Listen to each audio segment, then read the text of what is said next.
So each of these lessons, you'll have me for the entire chapter here for chapter 4, the next couple weeks. Good morning. What did you do to yourself? This is why I'm waiting for my ankle. Twisted your ankle. Here, let me make that stuff. I'll get around that one. Okay. What page? 116. If you have your book with you, 116. So you're going to have me for chapter 4, congruent triangles, and we're going to talk about some of the properties of congruence.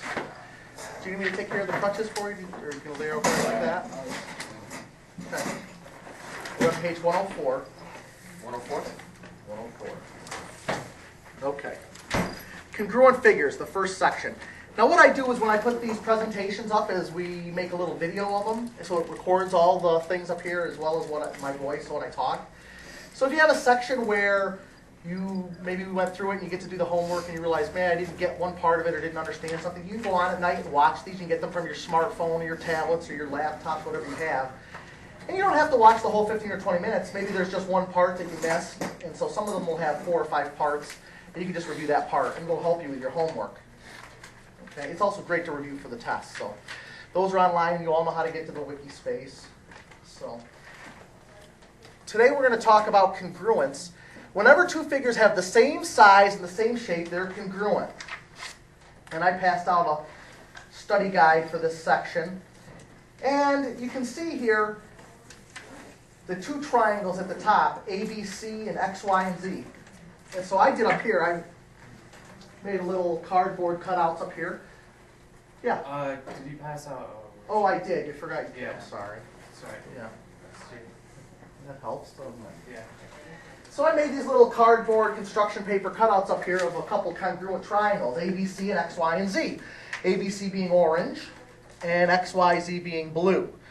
Okay? The idea is that if two things are congruent, they have the same size and the same shape. So basically, if you slide them on top of one another, they fit perfectly. Like that. So they fit perfectly over one another. That's the idea of congruence. All the same shape, all the same size. And so mentally, if you're looking on your sheet, if you slid that one triangle over or the next figure, they would land on each other. If you look down in exercise 2 in the next one where they're sort of flipped over, if you rotated it around 90 degrees, it would flip on top of each other. And that makes it congruent. Two triangles are congruent if and only if their vertices can be matched up so that the corresponding parts, their angles and sides of the triangles are congruent. So the idea is because these are congruent and they match up, all their parts are congruent. So if you match them up by vertices, you can see that angle B and angle Y are congruent, along with angle C and angle Z, and, angle C and angle Z, and angle A and angle X, okay? And along with that, the sides, which I didn't label here, but if I went by the angles, YZ, line YZ, segment YZ, and BC are also congruent. And so the segments are congruent that make it up. So the sides and the angles are both congruent. If two triangles are congruent and their vertices match up, we call the parts that match up corresponding parts. And so this is going to be a big part of congruent triangles, is corresponding parts. And we're eventually going to get to the theorems and the proofs about these and proving things are congruent.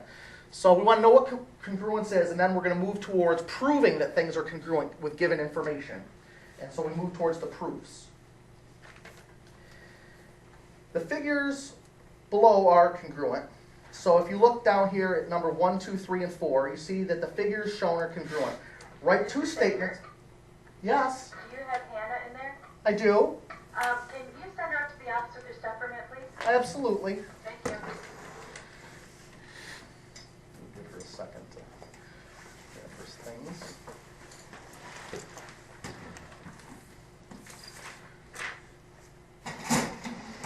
Have a good day. Okay. And so what we have is some congruent figures in 1, 2, 3, and 4. And it says, write two statements that describe the congruence. Okay? So what would be some statements here? We'll go around the room here, Joe. We'll look at number 1. What are some statements you can make? Make sure that you're following the corresponding parts. Go ahead. Well,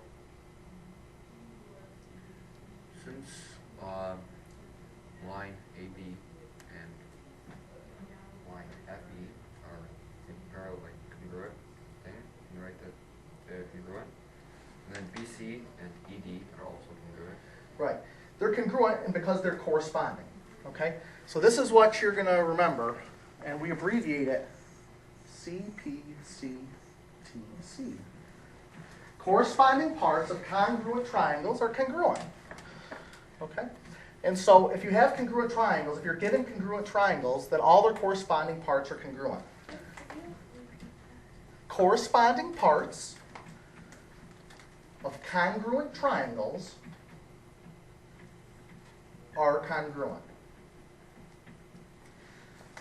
And when you're writing that on proof, I think that it's okay if you write CPCTC. That's okay. You don't have to spell everything all out, and that will save you on when you're doing your proofs. You just have to make sure we know what you're talking about. So, okay, so really quickly, Michael, on number 2, give me a couple statements that describe the congruence there. Well, G and H and J and I are congruent. G and H and what? J and I. G and I? Or J and I, sorry. J and I, okay. That. So G and Well, H. the angles inside are congruent. All right, so G and H and J and I, all the angles in there are congruent, but specifically, give me 2 specific angles that are congruent. Let's see, angle K. Angle K is congruent to what? Angle F, right. So notice you have to match them up and make them correspond. You can't just pick any angle. So angle F isn't congruent to every angle in the next triangle. It's only congruent to the corresponding part. It could possibly be congruent to all parts if you had certain triangles. So tools. So I'm not an artist, but assuming that those are, and I understand when the thing does it, it prints them so that they don't look exactly the same. But imagine that these are both the lengths of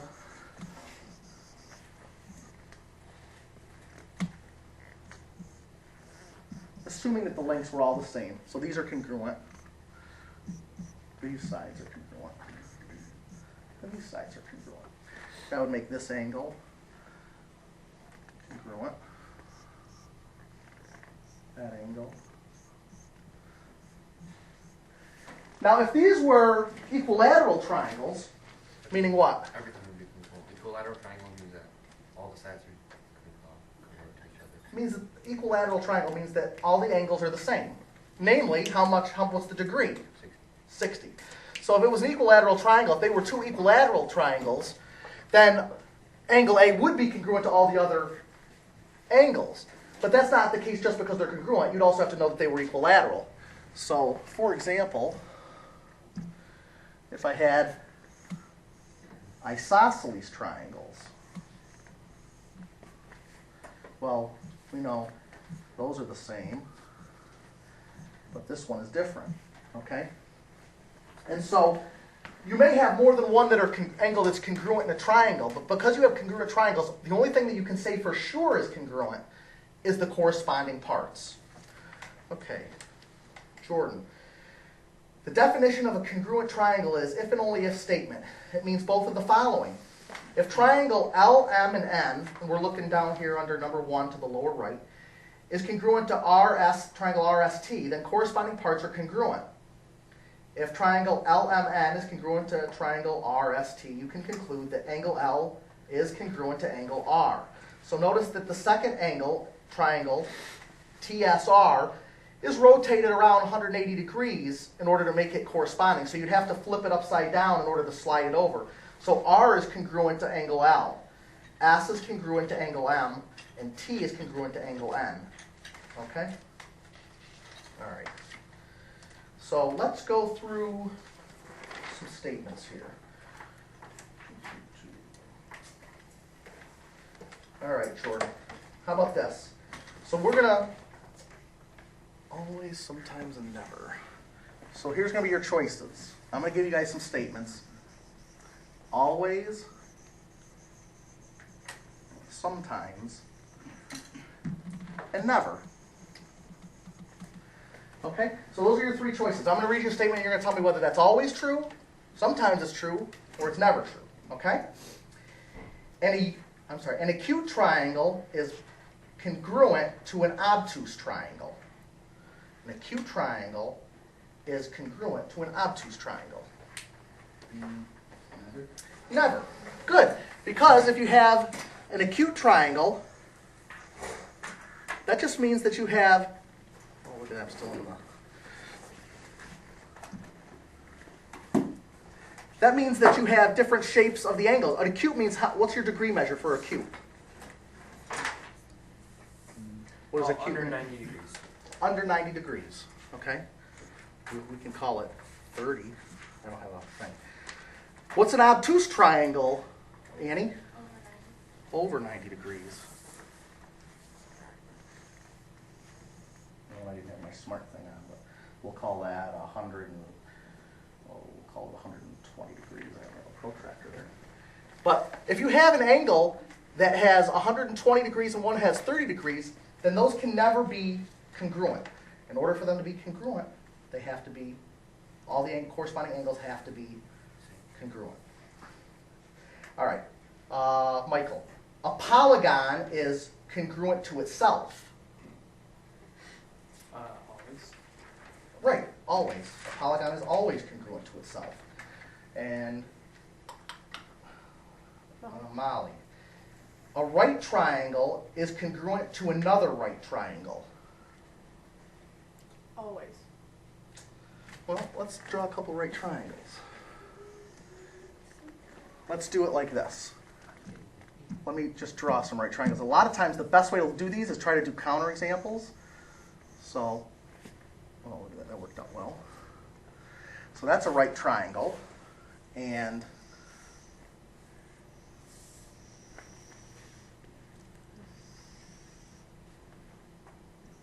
would you agree with me that those are both two right triangles? Yes.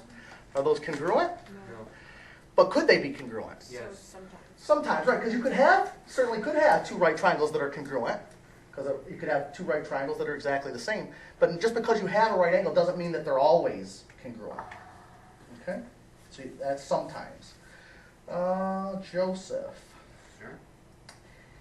All right, so I have triangle ABC is congruent to another triangle, XYZ. So you have two triangles, ABC and XYZ. Angle A is congruent to angle Y. So let me write that down so that we have, that's triangle ABC is congruent to triangle, what did I say? Go XYZ. So angle A is congruent Angle Y. to angle Y. Is that always true, sometimes true, never true? Sometimes. Sometimes. Because A could be congruent to Z, and Y could be congruent to C. Right. What do you know that's always true? Tell me the things you know that are always true in this situation. Well,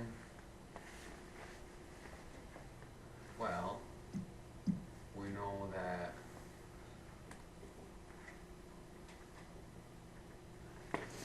Let's match them up a little bit. So A corresponds to X, B corresponds to Y, and C corresponds to Z. So A is almost always corresponds with, is almost always congruent to X. Not almost always, always. Because they're in the same order. If they're congruent, right, those are the corresponding parts. So that'd be saying if you had two triangles the same, the angles left, they just match up this way, you're saying? As you write them from right to left, they write them in corresponding order. So A is always congruent to X, B is always congruent to Y, and C is always congruent to Z. What about the line segments? Well, AB is always congruent to XY, and BC to YZ. BC is always congruent to YZ. And you could also say then that CA is always congruent to ZX. That would be the other side of a triangle, just through process of elimination. Okay, so we know those are always true. But what I asked you was, what about angle A and angle Y? So you said sometimes. So are they ever? Never? Yeah. What if this? What if I have, and again, when you're doing these, it may be helpful for you to draw out some figures, make some sketches, and see sort of, because sometimes your mind will work more intuitively if you actually see the pictures.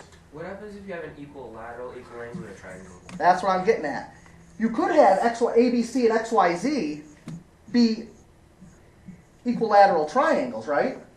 And then all the angles are 60. So now A is congruent to all. I meant X, Y, and Z, and I wrote ABC again.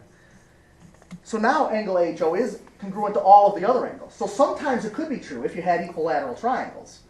Or if you had an isosceles triangle where that happened to be, there's always going to be two angles in an isosceles triangle that are congruent, the base angles.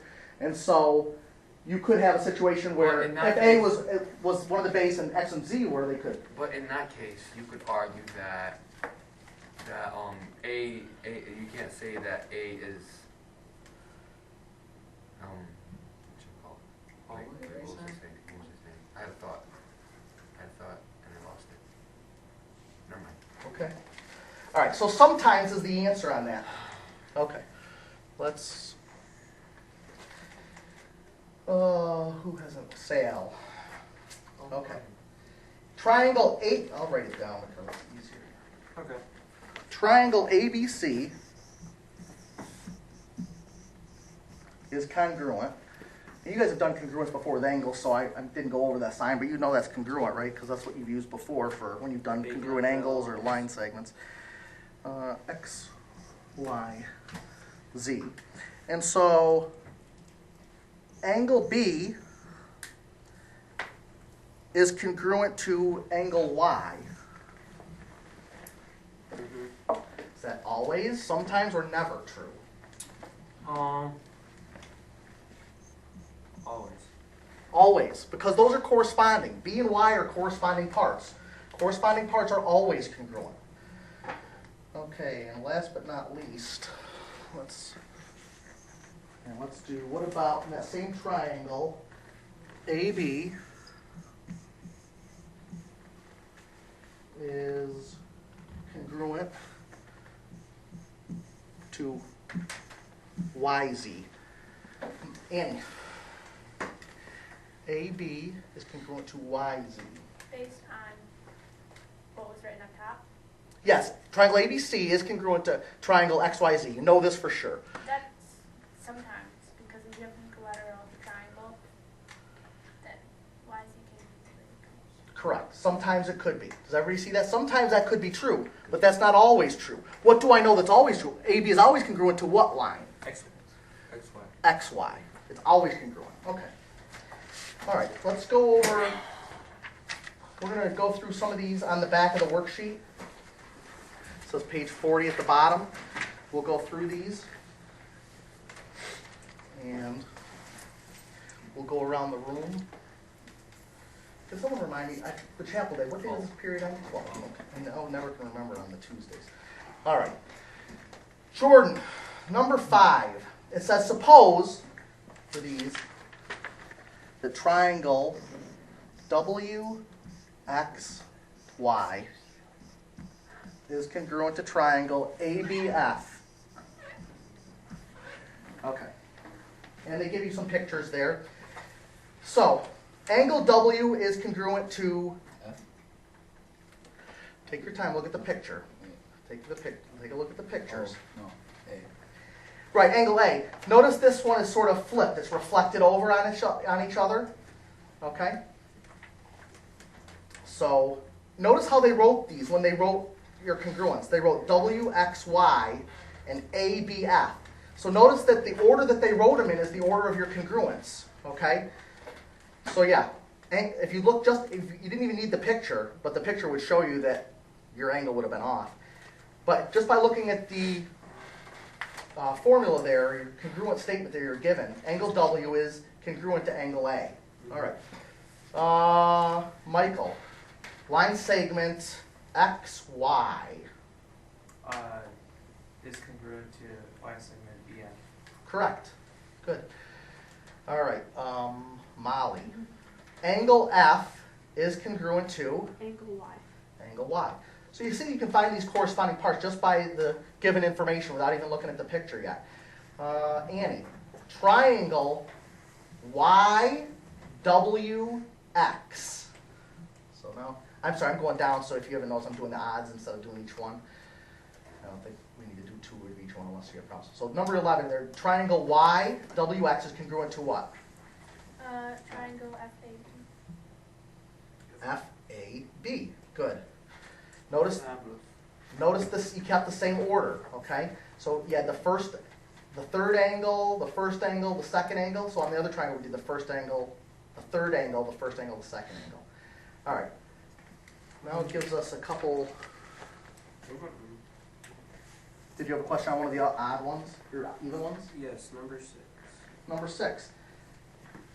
The measure of angle B is equal to what? Would that be just x? Yeah. Or would that Because be, that's a or good- would that be w plus y, or I mean a plus f? No, it'd be the same as the measure of angle Okay, cool. X. So that's a good point. When you have congruent angles, their measures are equal. So, I just wanted to make sure. and now when you measure an angle, that's a number, so that's an equal. That's not a congruent. Okay, so that's important to point out. So it would be the measure of angle X. Okay. So we have 2 triangles here, and they're shown as congruent. So tools.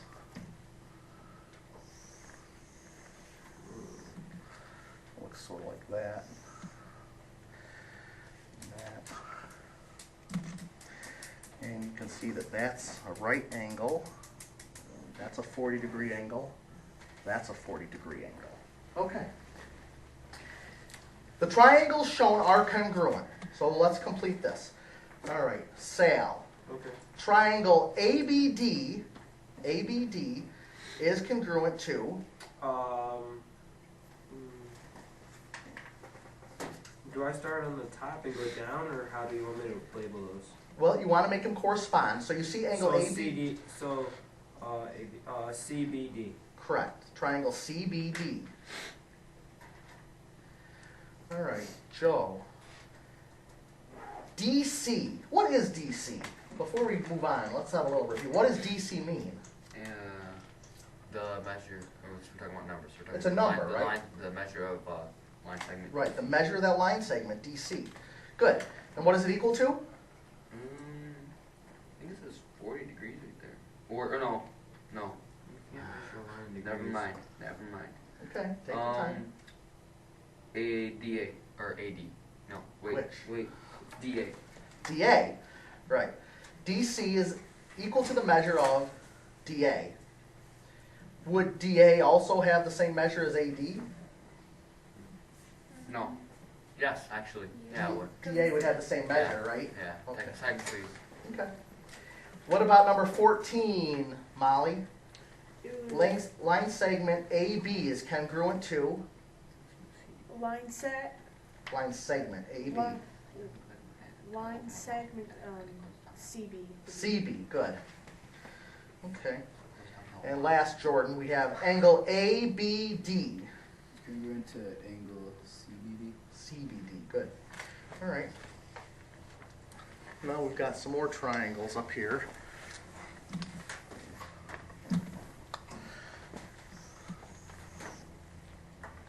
Here's our isosceles triangles, right? So fun. That's pretty good. All right, so these are the same. These are different. Those are the same. And then they label these A, B, C, X, Y, Z. Okay. In some special cases, more than one pairing of vertices is possible.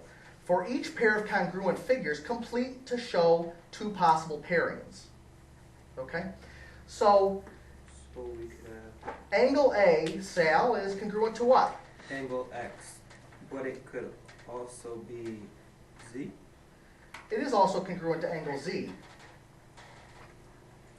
Because those are all the same, and you're given that information, right? Right. All right, Michael, triangle ABC is congruent to, Triangle, let's see, XYZ. okay, XYZ, what else? What other triangle? Do I just say it in a different order, like CYX? ZYX, right, those are two different triangles, because one would be flipped on top of the other, like almost like a book page, right? You flip it on top of each other. One where you slid it, you could slide it, like I did with my triangles I had earlier. See, so one way to find the corresponding parts is just to slide them, and then the other one is they took this and just sort of fold it over like a book, right? That's what they did. And both of those are congruent. That's the idea that they're getting at with 18 and 19. It's just showing you that when you have parallel lines and there's more than one congruence, like these rectangles in 19, that you can correspond them in more than one way. All right, let's go down to the quadrilaterals shown. The quadrilaterals shown are congruent, so complete. All right, the angle E is congruent to Molly. Angle E, what's that congruent to? There's three things. Okay, angle E is congruent to angle K. Correct. What else? Angle H. Correct. And angle M. And angle N. Good. Jordan, line segment EF is congruent to, there's three of them. Line segment KL Correct. and line segment MN. Or What did you say? wait, no, NM. And M. Correct. What else?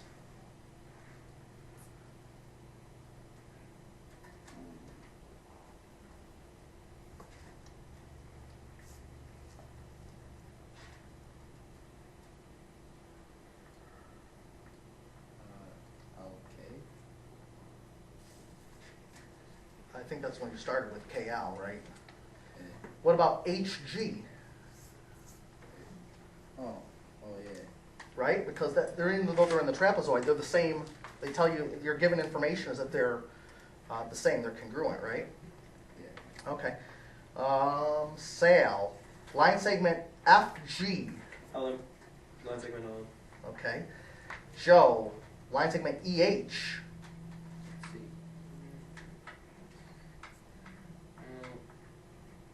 Line segment KN. KN, good. And then finally, we have the quadrilateral EFGH. What is that congruent to, Annie? EFGH. KLMN. Correct. And